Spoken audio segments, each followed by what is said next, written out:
Last summer, during the height of the protests for racial equality, social media was filled with messages promoting change and progress. But Twitter noticed some different hashtags: white supremacist slogans, blatant attempts to mock the social justice movement. And yet, scrolling through these hashtags didn't reveal reactionary tweets or racist memes. Instead, users found thousands of brightly colored videos of people dancing. The unlikely heroes behind this wholesome hashtag hijacking? K-pop stans. Yes, you heard that right. Superfans of Korean pop music, or K-pop for short, noticed the ignorant hashtags trending. Soon, fans from all over the world banded together to drown out the racism by flooding the hashtags with videos of their favorite K-pop stars.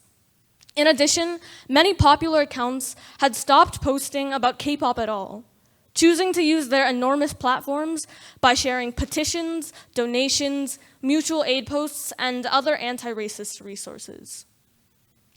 The majority of these fans were teenagers and young adults, members of Generation Z, a generation often stereotyped as shallow, spoiled, and obsessed with technology.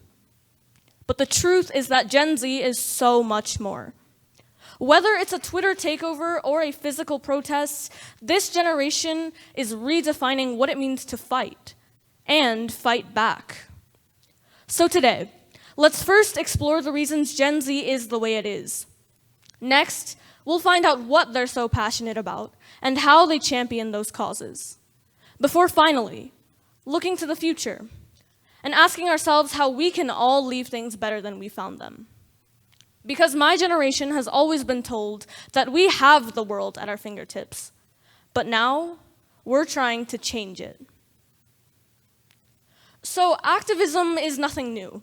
In fact, we would be remiss to ignore the powerful movements of the past, many of which were also spearheaded by the young people of the time. In the US alone, we've seen the women's suffrage movement of the late 1800s, the civil rights movement of the 1950s and 60s, and the flower power movement of the 1970s, just to name a few. But Generation Z is changing the way activism is done due to a few main reasons. First, our circumstances. Gen Z includes those born from the mid-1990s to the early 2010s. The Pew Research Center estimates that we are the most racially and ethnically diverse generation so far, the most likely to be enrolled in college compared to other generations at the same age, and socially, the most progressive. Diversity is our norm, which makes us resistant to accept anything less and encourages us to push for even more. In addition, while most previous generations center around a couple defining events, Gen Z has too many to count. We've grown up in a world that's been at war since before we were born. By the time half of us were old enough to speak, this country had experienced a devastating economic recession. Since elementary school, we've been taught how to run not just from fires, but also from active shooters. And for the past year and a half, we've been experiencing the pivotal years of our youth during a global pandemic. You could just call us the quarantines.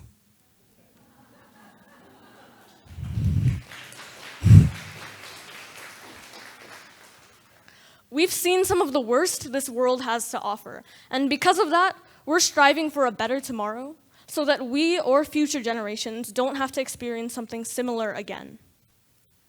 Finally, we're often known as the digital natives, and for good reason. We're the first generation to have grown up with technology, literally.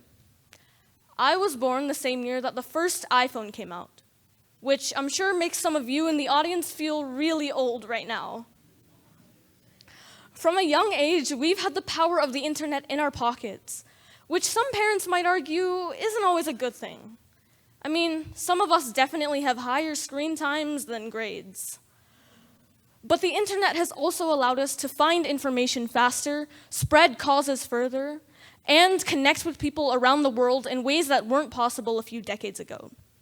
Combine that with Gen Z's urge to improve themselves and their experiences, and you have the perfect recipe for a group of strong-minded, strong-willed young people who take pride in adapting to whatever the world throws at them. But how exactly does Gen Z fight for their causes, when none of us are prepared for the full extent of the issues that we face? In 2018, a mass shooting at Marjory Stoneman Douglas High School in Parkland, Florida, left 17 dead, 17 injured, and countless more traumatized and grieving. Just 4 days afterwards, a group of student survivors, including David Hogg, Cameron Kasky, and X Gonzalez, announced that they were planning the March for Our Lives as a response. The main march took place in Washington, D.C., with 800 and more sibling events springing up around the country and around the globe. It's estimated that about 800,000 people attended the D.C. March, including prominent public figures like Ariana Grande, George Clooney, Miley Cyrus, and Malala. So how did a group of high school students, in barely over a month, manage to organize a march that drew hundreds of thousands of attendees and brought nationwide attention to their cause? The answer lies in their use of social media. In the past, information about social causes and demonstrations was spread through pamphlets, flyers, magazines, and newspapers. Gen Z still has those tools at their disposal, but they also have the power of Twitter, Instagram, TikTok, Snapchat, Facebook, and YouTube, allowing information to diffuse faster and farther. And that's exactly what the March for Our Lives organizers used to their advantage. The students took to their growing online platforms to share information about the march, call for reforms, connect with other victims of gun violence, and, in true Zoomer fashion, even throw in the occasional meme. And Gen Z themselves are recognizing the power of their voices in the digital world. As student organizer for the march, Jacqueline Corrin explained, "People always say, get off your phones. But social media is our weapon. Without it, the movement wouldn't have spread this fast." It's true. On the day of the DC March alone, the hashtag March for Our Lives was used over 3.6 million times on Twitter. If that's hard to visualize, think about it this way. That's 10 tweets about the march for every single person living in DC.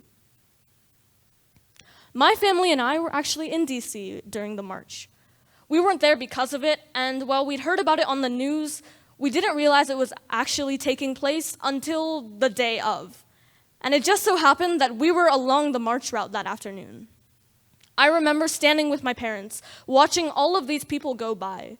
Overwhelmingly, teenagers and young adults, but some were as young as I was back then, 10 or 11, and it was absolutely amazing.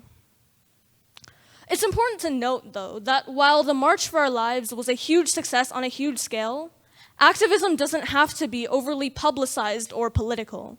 You don't have to invite famous celebrities and singers, and it's absolutely fine to not involve thousands of attendees. Let's be real.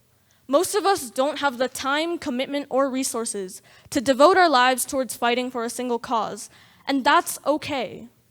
What we can all do, on the other hand, is begin within our own communities, because even a small start is a start. In fact, while the March for Our Lives showed me that young people like me could push for change, I found myself taking action on a much more modest scale. This past March, a shooter killed 8 people in Atlanta, 6 of whom were Asian women. Just one of many instances of anti-Asian racism during the COVID-19 pandemic. Soon afterwards, some students from our very own Dublin Kaufman High School organized a vigil honoring the victims of the shooting and standing up against anti-Asian hate, a vigil that I had the chance to speak at. While it wasn't nearly as large as the March for Our Lives, and there weren't any celebrities in attendance, this vigil was no less significant. Honestly, it held even more weight for me, because it was the first time that I heard my voice projected into the world. There's another event highlighting young people's voices that holds special meaning for me. I'll give you a hint. It's called TEDx Innovation Drive. This is a largely student-run event featuring student speakers with many students in the audience, something that you don't see every day. And it truly embodies the TED motto of ideas worth spreading. The March for Our Lives showed me that I could have a voice. The Dublin Vigil helped me find my own. And events like this one are finally allowing me to use it.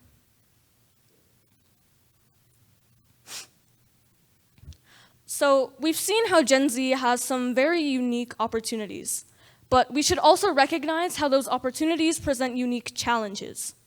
One of the biggest tools that Gen Z uses to their advantage is the internet. And the best part of the internet is how much information it gives us. Unfortunately, the worst part of the internet is how much information it gives us. Especially in the age of social media, it can be difficult to determine what's true, what's not, and what's important. And as a result, many Gen Zers are finding themselves caught in performative activism or struggling with activist guilt. Performative activism is surface-level activism, done out of a desire for clout, attention, or personal support rather than genuine concern for an issue. When it seems like everyone is talking about something, it can be tempting for people to vocalize their support and demonstrate how progressive they are without any further action or understanding. But performative activism only draws attention away from the important fights. Activists' guilt, on the other hand, is the fear of not doing enough. We're inundated with information every day about countless issues, and it's easy for us to see all that information and feel guilty, ashamed, for not being able to solve all the problems. As Generation Z matures into adulthood, we all need to be wary of these two obstacles. Even more so because they're largely created and fostered by social media, so few other generations have experienced them before. Understand that no single person can stand for every single cause. If you try, you'll inevitably fall into performativity at some point, no matter how genuine your initial intentions. And if you don't try, but you dwell on how you should, you'll end up feeling guilty and burned out. Neither of these options help us better our world, and they don't represent what activism means: to unite us, not to divide. Now finally, I know we've spent most of this talk exploring how Gen Z is changing the way we change the world, but to truly bring us together, we also need to bridge the intergenerational gap. If you're a member of Generation Z, yes, I know we have some big ideas for the future, but sometimes we need to stop and listen to experiences from the past. I am beyond proud to be part of such an amazing group of young people, but we need to remember that there wouldn't be anything for us to redefine without those who came before and defined in the first place. If you're a member of an older generation, my generation is made of teens and young adults right now, but will soon become the leaders of this world and stay that way for years to come. That's where you come in. You're our parents, teachers, and mentors, some of the most important people in our lives. While we're pushing for progress on our own, we can't do it without you. We still depend on you to teach us about the society we'll inherit and to help us realize the change we're trying to create. If you're a member of a younger generation, first of all, I feel like it's a little past your bedtime by now. But if you're still here, thanks for staying, really. Because soon you'll join my generation in changing our world. I am so excited to see what you all accomplish, doing even bigger and better things than what's already been done. Your generation building off what mine and the ones before us have paved the way for. And for everyone, no matter how old you are, Gen Z may be redefining, or should we say Z-defining, what it means to change the world using the remarkable tools of today. But it's up to all of us to build a better tomorrow for all of us. Thank you.